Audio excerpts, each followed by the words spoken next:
Hi, my name is Daniel Dal Molin, and I'm a financial advisor here with Global Financial Consultants in Singapore. Today, I'd like to have a chat about common mistakes expats make when they move overseas from their home country. The first trap, I think, is lifestyle inflation. Most of us come from countries with higher tax and even a mandated retirement scheme where money's going from your salary into a retirement pot for later in your life. When you come to Singapore, you come into a low tax environment and maybe there's no mandated retirement savings. In this case, we call it lifestyle inflation. We have more money in our pocket and we spend more money without realizing it. Just be careful you don't fall into this trap.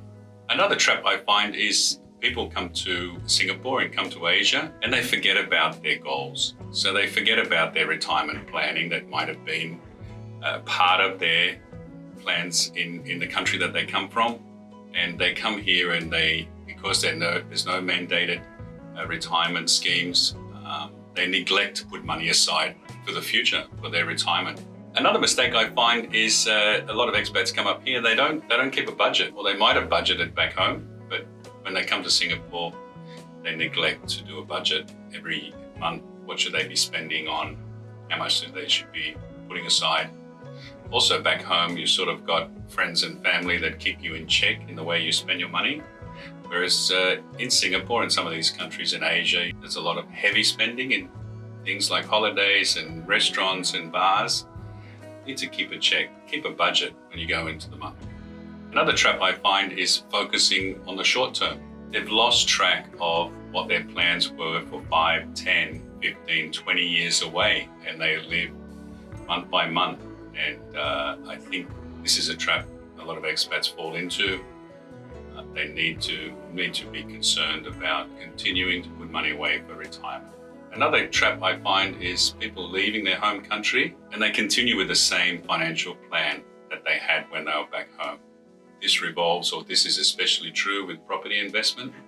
They have a plan maybe where they come from, they would buy a property every 5 years and they continue that without thinking about tax implications and other implications around owning property in a foreign country and not being a resident in that country. I see some clients fall in the trap that they come to Singapore, they come to Asia and they continue to invest in their home country. In a lot of countries where people come from, if you're investing back home, there might be an increase in taxes or costs.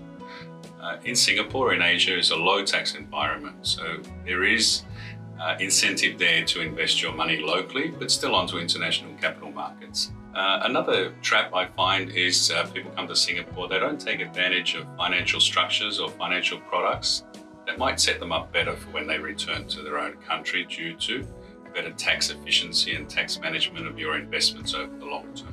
One trap I do see a lot is people neglect their tax obligations back home, so they let it run out. Unfortunately, if you don't manage your tax obligations as you're moving across borders, you might get a tax bill one day that might surprise you. So this is the most common pitfalls I find, or mistakes. If you'd like to have a chat, you have any questions, please reach out. I'll be happy to help.